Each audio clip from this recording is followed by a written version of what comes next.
Boa noite ao presidente Gilberto, presidente do INSS. Inicialmente aqui, Gilberto, eu destaco que, enquanto deputado federal do Estado do Maranhão, eu preciso chamar atenção a problemas que não atingem só o Brasil, mas especialmente o meu Estado.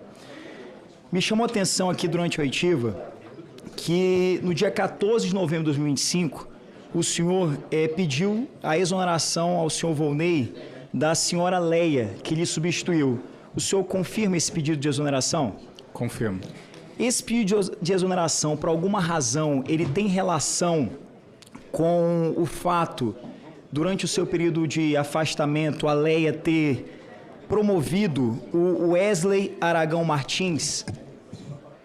Também. Tem relação? Não só, mas questões também administrativas, técnicas, de não apresentar o projeto para a fila, cuidando, do PGB de ter estourado o orçamento, entre outras coisas. Quando o senhor fala também, o senhor pediu a exoneração da Leia, que nomeou novamente, promoveu Wesley, que o senhor havia exonerado, em razão dessa exoneração do Wesley ter relação, por exemplo, com 53 ACTs, Acordo de Cooperação Técnica realizado com sindicatos da pesca do Estado do Maranhão, que tem vinculação com o deputado estadual Edson Araújo? O que ocorre, deputado, o Maranhão ele se destacou negativamente quanto a concessões de seguro-defeso e salário maternidade rural, que chamava muita atenção, que estava sob a gerência dele. Por isso a gente entendeu por bem exonerá-lo naquele momento, passou para a diretoria de governança, que está fazendo a análise e encaminhou para a corregedoria. No meu entender, e quando chegou a mim, não era caso para poder nomeá-lo, mas a minha substituta entendeu, pesquisando a corregedoria, que não tinha nenhum processo formalmente instaurado contra ele, que poderia nomeá-lo. Senhor Gilberto, eu agradeço a sua resposta. O que nos chama a atenção, eu acredito deve chamar a atenção também do senhor, é que o Estado do Maranhão não é o estado que tem a sua maior bacia hidrográfica do país, mas é o estado que, no período de 2023 a 2024, teve um aumento de mais de 130 mil seguros-defeso, que é aquele benefício pago a quem vive da pesca.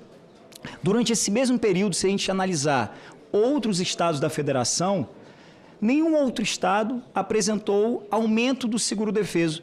Teve estados, inclusive, que teve um aumento, mas bem pequeno, mas a grande maioria não teve aumento de concessão do seguro-defeso. Isso também chamou a atenção do senhor, por isso que o senhor promoveu a exoneração do senhor Wesley e foi pedir a exoneração da Leia, porque ao invés dela manter a exoneração, ela não só contratou novamente, mas promoveu o senhor Wesley?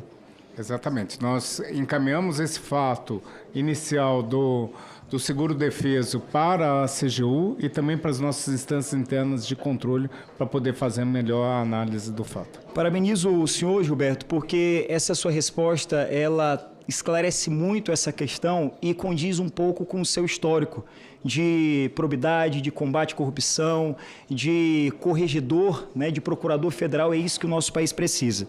Ainda nesse sentido, eu não poderia deixar de aproveitar a oportunidade de encontrá-lo pessoalmente, enquanto presidente da Comissão de Defesa das Pessoas com Deficiência aqui da Câmara Federal, de lhe fazer um questionamento sobre uma realidade que tem feito muitas pessoas com deficiência, diferente desses pescadores mentirosos que nem aquário tem em casa, são pessoas com deficiência que recebiam BPC e estão sendo convocadas para uma reavaliação. E com essa reavaliação, mesmo diante de um laudo constatando o diagnóstico de deficiência, essas pessoas estão tendo o benefício BPC cessado. E esse benefício de apenas um salário mínimo é essencial à sua vida, saúde e segurança. E eu queria pedir à equipe daqui da consultoria que colocasse essas imagens aqui no slide, por favor. Essa menina aqui, senhor presidente, ela é a Emily de Jesus Mendes. Emily de Jesus Mendes Bastos, ela tem o diagnóstico de autismo. Pode passar para a próxima imagem? Esse aqui é o diagnóstico de autismo. Ela é lá da minha cidade de São Luís, do Estado do Maranhão. Está aqui o laudo médico, espectro autista, suporte nível 2.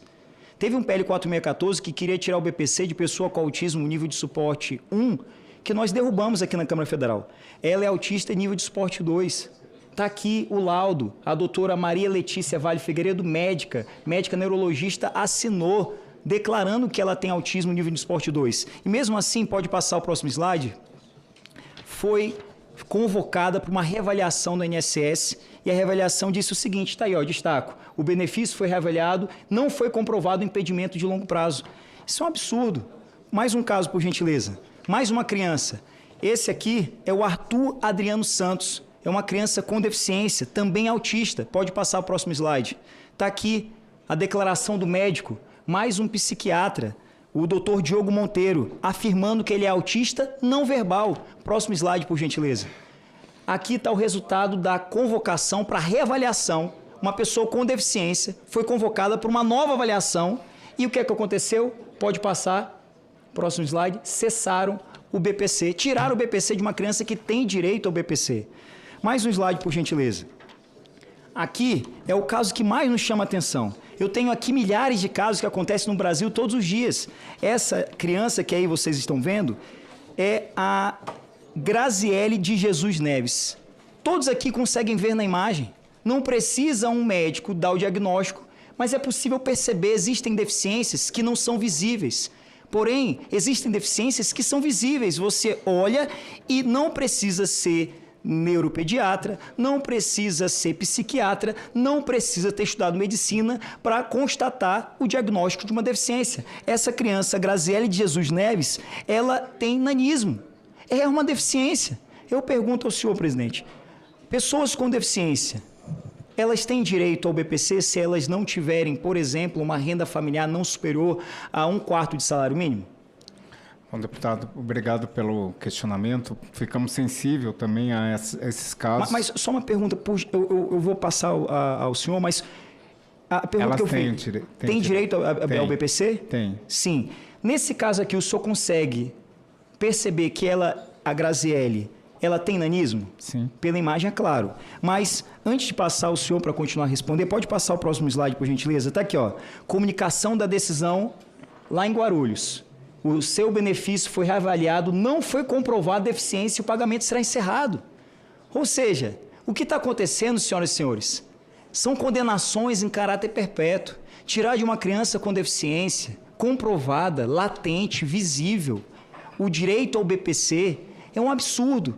E aí eu pergunto agora ao senhor, o que o senhor tem a me dizer sobre essa situação? O senhor, enquanto presidente do INSS, que tem uma carreira até aqui brilhante, não é possível que não possa tomar uma decisão para fazer com que essas crianças elas não tenham a perda do BPC e essas crianças que foram justamente convocadas para uma reavaliação para que elas possam receber novamente o BPC um valor de apenas um salário mínimo. O que o senhor pode fazer sobre essas crianças? Bom, deputado, até é uma questão importante, agradeço esse questionamento. O INSS, na verdade, recebe muitas vezes a culpa de algo que não tem. O que ocorre? Os médicos peritos federais do INSS, que não são do INSS, eles são vinculados ao Ministério da Previdência Social. Desde 2019, a carreira de perito médico federal foi tirado do INSS e está dentro do Ministério da Previdência Social. O INSS não tem qualquer ingerência sobre os médicos peritos, nem com agenda, nem com resultados, nem a parte correcional também. Então, o que eu peço ao senhor é que esses casos sejam reportados ao ministro Volner e tenho certeza que ele vai tomar as providências adequadas, até mesmo para adequar procedimentos. Presidente, nesse caso, o que o senhor está afirmando é o seguinte: como esses peritos não são peritos do INSS, mas sim peritos federais vinculados ao Ministério da Previdência, eles não teriam a mesma expertise técnica de um perito do INSS para fins de reavaliação dessas pessoas que têm direito ao BPC e estão perdendo esse benefício?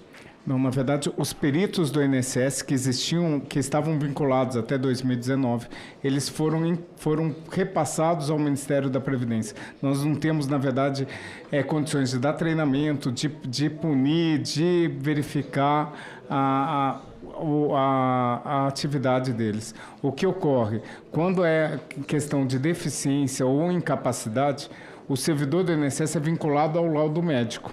E o laudo médico do perito, se ele fala que não tem a deficiência, não tem a incapacidade, o INSS não tem condições técnicas de suplantar aquela decisão para poder conceder ou manter o BPC. Presidente Carlos Viana, apenas para fins de conclusão, essa situação ela é muito grave. O presidente do INSS, doutor Gilberto, acaba de afirmar que esses peritos que estão vinculados ao Ministério da Previdência não têm o INSS, a gerência. Ou seja, eu queria registrar essa afirmação para que os advogados que estão nos acompanhando, para que as crianças, para que as famílias de pessoas com deficiência possam pegar esse registro que está aqui na CPMI do INSS, que possam ingressar com ações judiciais para revogar essas decisões do INSS. E aqui eu clamo ao senhor Gilberto, que fale com o ministro Volney, a base do governo aqui, que fale o ministro Volney, porque o que está acontecendo é o seguinte: tantos governos se elegem para defender aqueles que mais precisam. E o que a gente está vendo aqui não é só condenação injusta a pessoas que tanto precisam, mas além de tanto precisar, são pessoas com deficiência. Então isso é um absurdo. Enquanto pescador que não é pescador, enquanto tem vagabundo, criminoso que não é pescador, recebendo seguro-defesa sem ter direito, estão tirando o direito ao BPC de pessoas com deficiência. Obrigado, senhor presidente, por me permitir concluir essa afirmação, mas eu queria muito também que Vossa Excelência, enquanto presidente dessa Comissão Parlamentar Mista de Inquérito, que oficiasse o INSS, que oficiasse o Ministério da Previdência. Farei isso também pelo meu gabinete, pela Comissão da Pessoa com Deficiência, porque a gente precisa acabar com o sofrimento dessas pessoas que merecem e têm direito ao BPC. Muito obrigado.